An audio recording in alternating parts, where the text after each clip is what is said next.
Nakakaiyak. Tita Susan Africa, I hate you. Pero kaya ang tanong, pwede bang palitan ng ganong pamilya?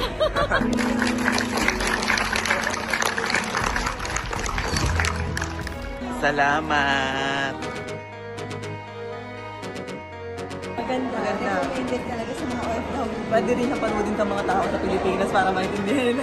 Marami pang makaka-relate sobra. Marami ding nakaka-isip. Kulang yung pinapadala mo buwan-buwan. Kaya napilitan ako sa bahay. Maganda po yung pelikula.